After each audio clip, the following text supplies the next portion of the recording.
नमस्कार। आज हम एक ऐसी जगह की बात करने वाले हैं जिसका नाम आते ही रहस्य, रोमांच और शायद थोड़ा सा डर भी जहन में आ जाता है। राजस्थान का भानगढ़ किला। हाँ बिल्कुल। भानगढ़ का नाम सुनते ही बहुत सी कहानियां, किस्से दिमाग में घूमने लगते हैं। सही। और देखिए, हमारे पास जो जानकारी है वो भानगढ़ के बनने से लेकर, मतलब उसके इतिहास से लेकर उसके वीरान होने तक की कई परतें खोलती है। इसमें हिस्ट्री भी है, लोक कथाएं भी हैं और कुछ लोगों के कह सकते हैं निजी अनुभव भी शामिल हैं। और इसे अक्सर कई जगह लिखा देखा है, एशिया की सबसे डरावनी भूताहा जगहों में गिना जाता है। बिल्कुल, यही बात इसे और ज्यादा दिलचस्प बनाती है ना। हाँ, जानकारी ये भी बताती है कि दिन के उजाले में अगर आप जाएं तो ये खंडहर भी बड़े खूबसूरत, बड़े शांत लगते हैं। हाँ, वो ऐतिहासिक फील तो है ही। लेकिन कहते हैं जैसे ही सूरज ढलता है माहौल बिल्कुल बदल जाता है, फिजा बदल जाती है। हाँ, तो आज हम इसी चीज पर थोड़ा समझने की कोशिश करेंगे, इस जानकारी के आधार पर कि क्या है इस किले का सच, वो कहानियां क्या हैं और वो अनुभव क्या है जो इसे इतना रहस्यमयी बनाते हैं। तो चलिए शुरू करते हैं। सबसे पहले शायद इसके बनने की बात करें, इतिहास थोड़ा सा, कि ये किला बना कब, किसने बनवाया। हाँ, ये जरूरी है। तो जो दस्तावेज या जानकारी हमारे पास है उसके मुताबिक इसका निर्माण हुआ था 16वीं शताब्दी में। अच्छा, 16वीं शताब्दी। हाँ, और इसे बनवाने वाले थे आमेर के राजा भगवंत दास के बेटे माधो सिंह। माधो सिंह उस वक्त मुगल बादशाह अकबर के दरबार में सेनापति हुआ करते थे। हाँ, और ये जानना भी जरूरी है कि भानगढ़ सिर्फ एक किला नहीं था, मतलब ये एक पूरा शहर था। हाँ, ये बात सही है। जानकारी में साफ जिक्र है कि इसके अंदर महल थे, मंदिर थे, बड़ी बड़ी हवेलियां थीं, पूरा का पूरा बाजार लगता था। आज भी अगर वहां जाएं तो इन सब के खंडर दिखते हैं। हाँ, मैंने तस्वीरें देखी हैं, वो गोपीनाथ मंदिर, सोमेश्वर मंदिर, मंगला देवी मंदिर, काफी कुछ है वहाँ। बिल्कुल, जो उस जमाने की शान और शौकत की कहानी आज भी कहते हैं, भले ही खंडर हों। तो दिन में इन खंडरों के बीच घूमना तो यकीनन एक अलग ऐतिहासिक अनुभव होगा। बिल्कुल। लेकिन जैसा हमने शुरू में कहा और जैसा जानकारी में बार बार आता है, असली कहानी तो सूरज ढलने के बाद की है। शाम होते ही कहते हैं वहां का माहौल भारी सा हो जाता है। अजीब सा। हाँ, हवा में मतलब एक अजब सी सनसनी महसूस होती है, ऐसा वर्णन मिलता है।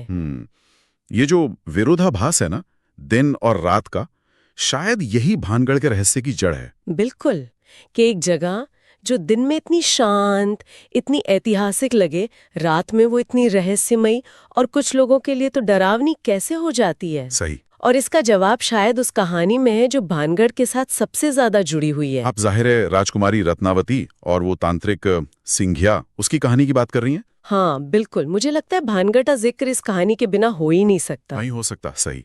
तो जानकारी के मुताबिक राजकुमारी रत्नावती बहुत ही खूबसूरत थी, मतलब उनकी सुंदरता के चर्चे दूर दूर तक फैले हुए थे। और उसी राज्य में, भानगढ़ में ही, सिंघिया नाम का एक तांत्रिक रहता था जो कहते हैं काले जादू में, तंत्र मंत्र में बहुत माहिर था। और जैसा कि कहानियों में होता है, वो तांत्रिक राजकुमारी पर मोहित हो गया था। हाँ, लेकिन उसे पता था कि भाई सीधे सीधे तो राजकुमारी तक पहुंचना या उन्हें पाना उसके लिए नामुमकिन है। बिल्कुल। तो उसने, जैसा कि जानकारी बताती है, काले जादू का रास्ता चुना। अच्छा। हुआ यूं कि एक दिन राजकुमारी की कोई दासी उनके लिए बाजार से इत्र, मतलब परफ्यूम खरीदने गए। तो उस तांत्रिक ने मौका देखा और उस इत्र की शीशी पर वशीकरण मंत्र फूंक दिया, ताकि जैसे ही राजकुमारी उसे इस्तेमाल करें, हाँ, वो उसके वश में होके खींची चली आए उसके पास। लेकिन कहानी में यहाँ एक ट्विस्ट आता है ना। बिल्कुल, कहते हैं कि राजकुमारी रत्नावती को भी तंत्र मंत्र की थोड़ी बहुत समझ थी, या शायद उन्हें किसी तरह पता चल गया, आभास हो गया तांत्रिक की इस चाल का। अच्छा, फिर क्या हुआ?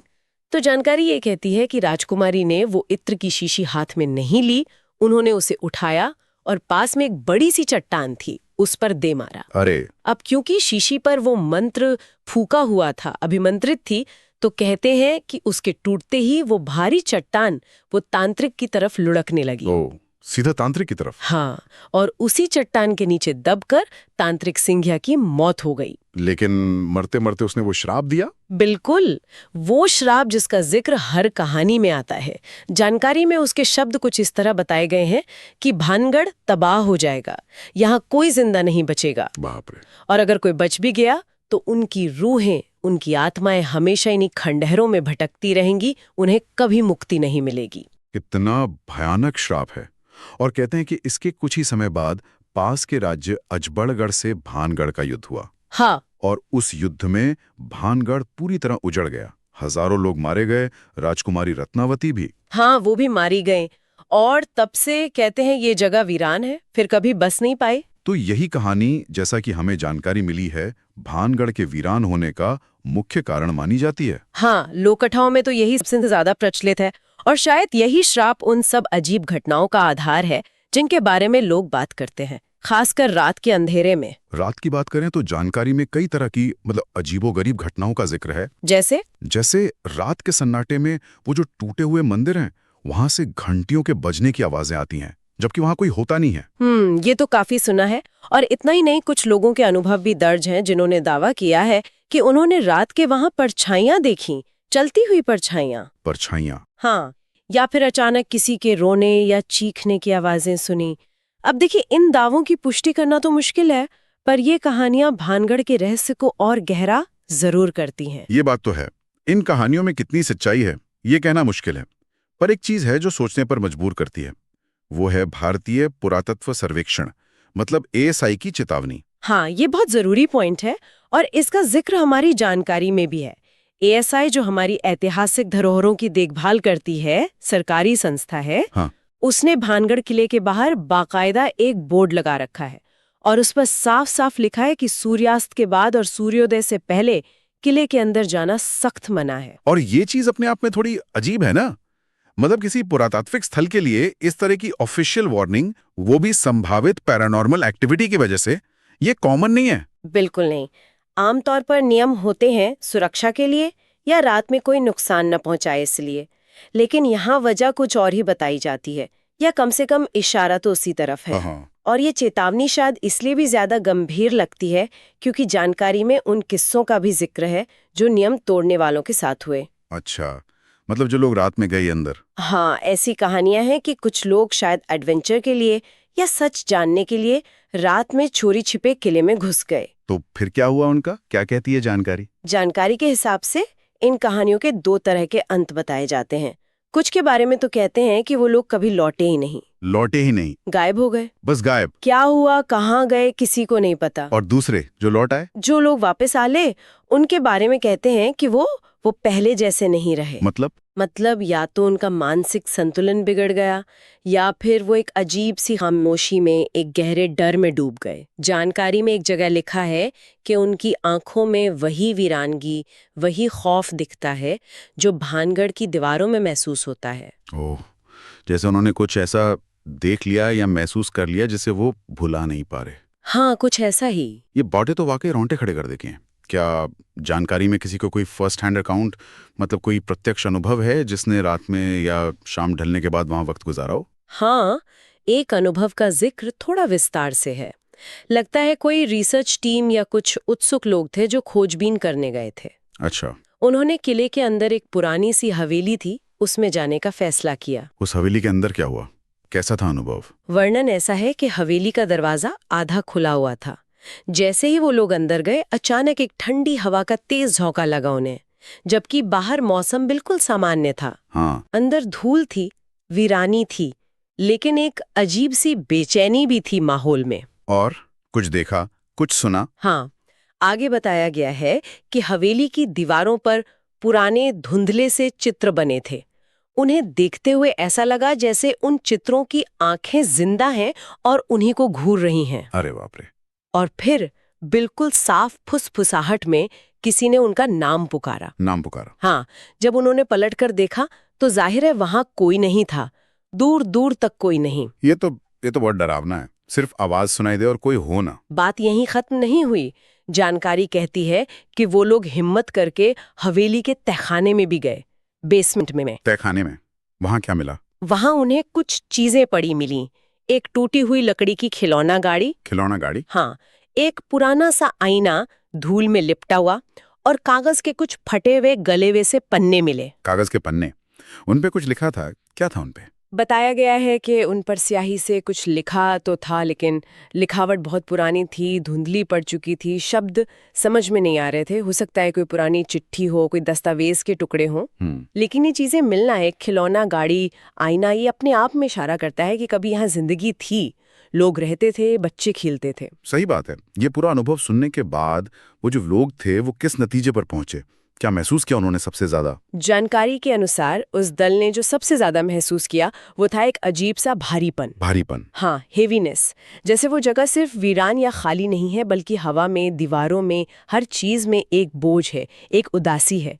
ऐसा महसूस होता है जैसे अतीत का जो दर्द है, जो हादसा हुआ, वो आज भी वहां मौजूद है। ये भारीपन वाली बात दिलचस्प है। ये सिर्फ डर नहीं है, ये एक एहसास है जो शायद उस जगह की ऊर्जा से जुड़ा हो। बिल्कुल। ऐसा लगता है जैसे भानगढ़ की दीवारें, वो खिड़कियां, वो पत्थर, वो सिर्फ बेजान ढांचे नहीं हैं। सही कहा। जानकारी भी इसी तरफ इशारा करती है कि ये पत्थर, ये दीवारें, इन्होंने न जाने कितनी कहानियां, कितने राज, कितनी चीखें, कितनी हंसी अपने अंदर समेट रखी हैं। उस पूरे शहर का इतिहास, उसका आबाद होना, फिर उसका विनाश, सब कुछ जैसे इन खंडरों में कैद है। क्या जानकारी में ऐसा भी कुछ है कि इन कहानियों को महसूस किया जा सकता है, सुना जा सकता है? हाँ, एक थोड़ा काव्यात्मक अंदाज में ये बात कही गई है कि अगर कोई रात के गहरे सन्नाटे में हिम्मत करके इन दीवारों पर कान लगाए, तो शायद उसे अतीत की वही कहानियां फुसफुसाती हुई सुनाई दे जाएं। राजकुमारी रत्नावती की हंसी, तांत्रिक का गुस्सा, युद्ध का शोर, लोगों की चीखें, सब कुछ। अब जाहिर है ये कल्पना है शायद। हाँ, कल्पनाशील विचार है। लेकिन ये उस जगह के माहौल और उससे जुड़ी भावनाओं को बहुत अच्छे से दर्शाता है। लेकिन इसके साथ ही जाहिर है एक चेतावनी भी जुड़ी होगी, जैसा एएसआई ने भी कहा है। बिल्कुल बिल्कुल। जानकारी ये साफ करती है कि रात में भानगढ़ का अनुभव करना हर किसी के बस की बात नहीं है। कमजोर दिल वालों के लिए तो बिल्कुल नहीं। हाँ। या जो लोग अंधेरे से या अनजाने से डरते हैं, उनके लिए भी नहीं। जो रोमांच यहाँ मिलता है वो खतरनाक भी हो सकता है। तो हमने आज भानगढ़ किले से जुड़ी काफी सारी जानकारी पर बात की। इसके बनने से लेकर मतलब 16वीं सदी, राजा माधो सिंह, हाँ, और फिर वो राजकुमारी रत्नावती और तांत्रिक सिंघिया की प्रसिद्ध कहानी, और वो श्राप जिसने शायद इस जगह की किस्मत ही बदल भी। बिल्कुल। और हमने रात में होने वाली वो कथित अजीब घटनाएं, जैसे आवाजें आना, परछाइयां दिखना, उस पर भी बात की। और एएसआई की वो ऑफिशियल चेतावनी भी समझी कि सूर्यास्त के बाद जाना मना है। हाँ, और उस खोज दल का अनुभव, उसने तो जैसे हमें भानगढ़ के अंदर के माहौल की एक झलक दे दी। वो ठंडी हवा, वो बोलती हुई तस्वीरें, फुसफुसाहटें और तहखाने में मिली वो चीजें जो अतीत की गवाही देती हैं। तो इन सभी जानकारियों को अगर एक साथ देखें तो ये तो साफ है कि भानगढ़ आज भी एक पहेली बना हुआ है। बिल्कुल। तर्क है, विज्ञान है, सब अपनी जगह है। लेकिन इस किले से जुड़ी कहानियां, वो श्राप, लोगों के अनुभव, वो इसे एक रहस्य के पर्दे में लपेटे रखते हैं।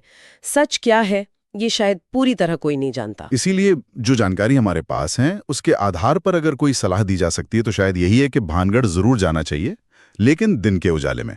हाँ, दिन में जाएं, इतिहास को देखें, वास्तुकला को सराहें, उस बीते हुए वक्त को महसूस करें। रात के रहस्य को शायद कहानियों और चेतावनियों तक ही रखना बेहतर है। बिल्कुल। और इस पूरी चर्चा को हम जानकारी से ही निकले एक अंतिम विचार के साथ खत्म करते हैं, जो भानगढ़ जैसी जगहों के लिए बहुत सही लगता है। क्या? कुछ रहस्य शायद देखने से ज्यादा महसूस करने के लिए होते हैं। बहुत खूब। वो भारीपन, वो अनकही कहानियां, शायद उन्हें सिर्फ महसूस किया जा सकता है, पूरी तरह समझा या देखा नहीं जा सकता। सही बात है।